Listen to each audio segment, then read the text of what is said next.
الحمدللہ رب العالمین والصلاة والسلام علی سید المرسلین اما بعد فاعوذ باللہ من الشیطان الرجیم بسم اللہ الرحمن الرحیم۔ نیک بننے کا نقصان۔ درود شریف کی فضیلت۔ ایک شخص نے خواب میں خوفناک بلا دیکھی، گھبرا کر پوچھا تو کون ہے؟ بلا نے جواب دیا میں تیرے برے اعمال ہوں۔ پوچھا تجھ سے نجات کی کیا صورت ہے؟ جواب ملا درود شریف کی کثرت، صلو علی الحبیب صلی اللہ تعالیٰ علی محمد۔ میٹھے میٹھے اسلام بھائیوں، اس حقائق سے معلوم ہوا کہ درود شریف کی کثرت بھی نیک بننے کا نقصہ ہے۔ اے کاش ہم اٹھتے بیٹھتے چلتے پھرتے ہر وقت درود سلام پڑھتے رہے۔ تربت میں ہوگی عید رسول انام کی، عادت بنا رہا ہوں درود و سلام کی، صلو علی الحبیب صلی اللہ تعالیٰ علی محمد۔ قد آواسان سیدنا حضرت سیدنا مالک بن دینار رحمۃ اللہ تعالیٰ علیہ سے کسی نے ان کی توبہ کا سبب پوچھا تو فرمایا میں پولیس میں سپاہی تھا، گناہوں کا عادی تھا اور پکا شرابی تھا۔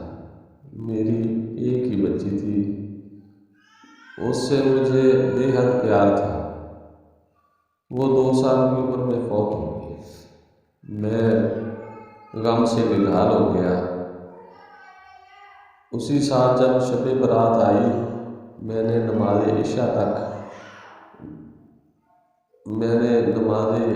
عشاء تک نہ پڑھی، خوب شراب پی اور نشے ہی میں مجھے نیند نے گھیر لیا۔ میں خواب کی دنیا میں پہنچ گیا، کیا دیکھتا ہوں معاشر برپا ہے، مردے اپنی اپنی قبروں سے اٹھ کر جمع ہو رہے ہیں۔ اتنے میں مجھے اپنے پیچھے سرسراہٹ محسوس ہوئی۔ مڑ کر جو دیکھا تو ایک قد آور سانپ منہ کھولے مجھ پر حملہ ہونے والا تھا۔ میں گھبرا کر بھاگ کھڑا ہوا، سانپ بھی میرے پیچھے پیچھے دوڑنے لگا۔ اتنے میں ایک نورانی چہرے والے کمزور بزرگ پر میری نظر پڑی۔ میں نے ان سے فریاد کی۔ انہوں نے فرمایا میں بے حد کمزور ہوں، آپ کی مدد نہیں کر سکتا۔ میں پھر تیزی کے ساتھ بھاگنے لگا، سانپ بھی برابر تعاقب میں تھا۔ دوڑتے دوڑتے میں ایک ٹیلے پر چڑھ گیا۔ ٹیلے کے اس طرف خوفناک آگ شعلہ جان تھی اور کافی لوگ اس میں جل رہے تھے۔ میں اس میں گرنے ہی والا تھا، آواز آئی پیچھے ہٹ جاؤ، اس آگ کے لیے نہیں ہے، تو اس آگ کے لیے نہیں ہے۔ میں نے اپنے آپ کو سنبھالا دیا اور پلٹ کر دوڑنے لگا، اور سانپ بھی پیچھے پیچھے تھا۔ وہی کمزور بزرگ مجھے پھر مل گئے اور رو کر فرمانے لگے افسوس، میں بہت ہی کمزور ہوں، آپ کی مدد نہیں کر سکتا۔ وہ دیکھیے سامنے جو گول پہاڑ ہے، وہاں مسلمانوں کی امانتیں ہیں، وہاں تشریف لے جائیے۔ اگر آپ کی بھی وہاں کوئی امانت ہوئی تو انشاءاللہ عزوجل رہائی کی کوئی صورت نکل آئے گی۔ میں گول پہاڑ پر پہنچا، وہاں دریچے بنے ہوئے تھے، ان دریچوں پر ریشمی پردے لٹک رہے تھے۔ دروازے سونے کے تھے اور ان میں موتی جڑے ہوئے تھے۔ فرشتے اعلان فرمانے لگے پردے ہٹا دو، دروازے کھول دو، شاید اس پریشان حال کی کوئی امانت یہاں موجود ہو جو اسے سانپ سے بچا لے۔ دریچے کھل گئے اور بہت سارے بچے چاند سے چہرے چمکاتے جھانکنے لگے۔ انہی میں میری فوت شدہ 2 سالہ بچی بھی تھی۔ مجھے دیکھ کر وہ رو کر چلانے لگی، خدا کی قسم یہ تو میرے ابو جان ہے۔ پھر زوردار چھلانگ لگا کر وہ میرے پاس پہنچی اور اپنے بائیں ہاتھ میں میرا دایاں ہاتھ تھام لیا۔ یہ دیکھ کر وہ گدھا اور سانپ پلٹ کر بھاگ کھڑا ہوا۔